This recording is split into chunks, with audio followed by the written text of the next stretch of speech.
I was sitting in class today, and this may not be one of the more interesting videos that I do, and it's not going to talk about um, weightlifting or fitness in any way.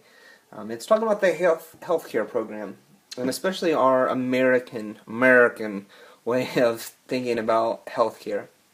And I just wanted to take two statements that came up today and just kind of address these. Maybe you could call this a rant. I don't know.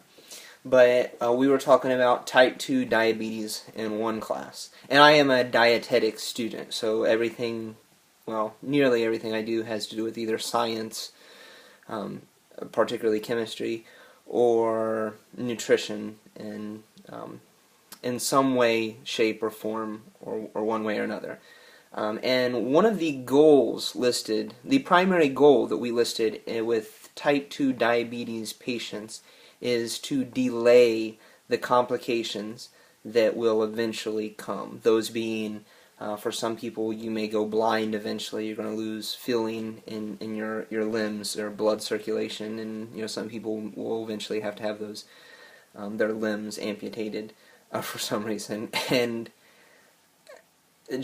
my thoughts in listening to that are that why are we looking to delay complications? We know that there are effective dietary treatments that will prevent, or not necessarily, not only prevent, but reverse type 2 diabetes.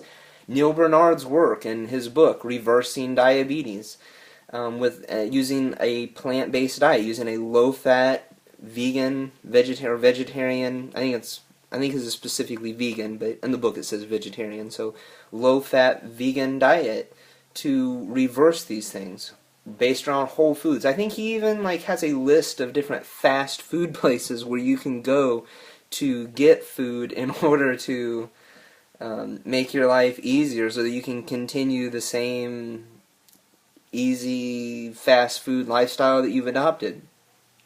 And they found that to be effective in reversing diabetes. Same thing happened, the Pritikin diet. Most of you have hopefully heard of Nathan Pritikin. If not, quick history. He was an engineer. He had heart disease.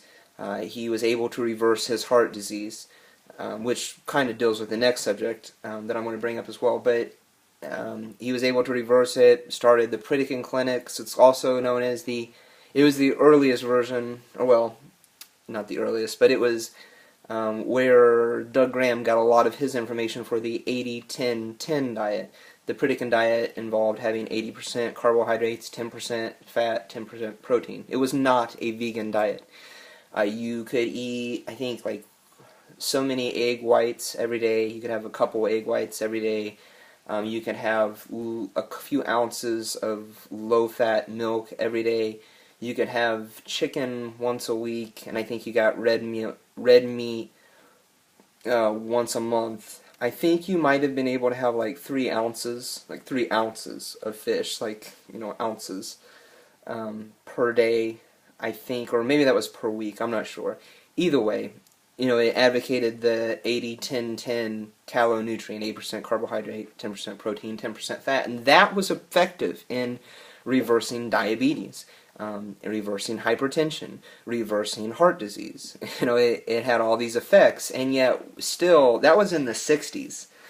Maybe even before that, because I think Nathan Pritikin was using information from the 20s to get into that. So, here we are, 50 years or more later, discussing it in healthcare institutions. And we still talk about we're just trying to delay the complications for people who are eventually going to lose their eyesight and have their arms cut off. And to me, that's psychotic. Okay, the next statement that came up later was we were talking about arteries, the lining of the artery wall, and the buildup of plaque inside of the artery. And we said, well, if you get to 50%, we take a procedure and we go in and we're talking about putting stents in to prevent the buildup of plaque within those arteries. And my thinking, again, is the same thing. We have these dietary procedures, I guess. I don't know what you would call it. Regimen, dietary practices that have been shown to be far more effective than our surgical treatments in reversing these diseases, and yet we're still saying, well, let's just put in a stent, and that way it will hold that artery open, because it's only 50% clogged right now. We can use this, and it'll take care of it.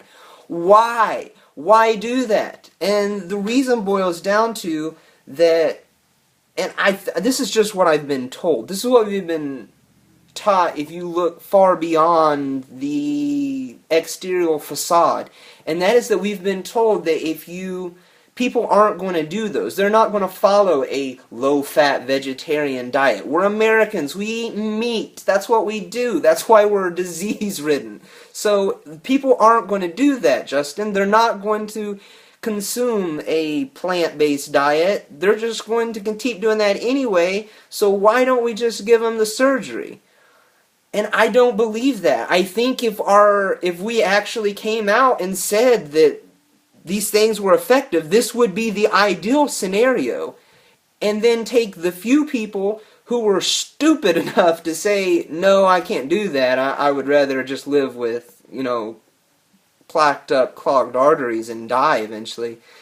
Then that would pretty much, we would eliminate most of the problem. But unfortunately, that's not been the case.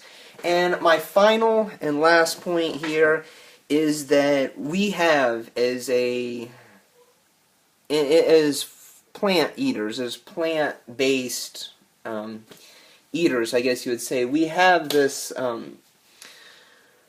organization, I guess, of mouth-to-mouth individuals. You see it, lots of people. There's the McDougalers, there's the raw, plant-based folks, there's people who follow the Dean Ornish, Nathan Pritikin type things of eating, which are probably more health-based than ethical.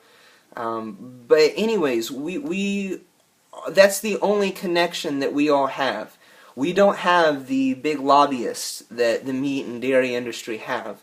So if we are to make any progress in educating people about the horrors of what they're doing both to their bodies and to the ethical aspect of the treatment of animals, then it will have to be through word of mouth, through sharing with each other. And to be honest, most people probably are not going to care about ethics. It's just the truth. But hopefully they do have some interest in not leading a crappy lifestyle for the next 50 years and then dying.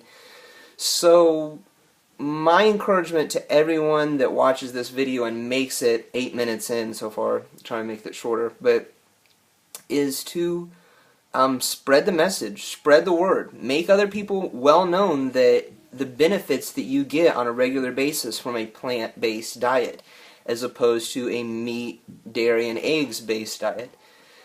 So if we can just spread that word and make it more commonplace, it will make it much, much easier for those of us who will be working in the healthcare industry to treat people, to avoid problems of people not believing what healthcare professionals are telling them when they tell them you should really consider following a plant-based diet as a treatment for your diseases. So that's today's thoughts. I'll see you guys here real soon. Take it easy. Eat plants.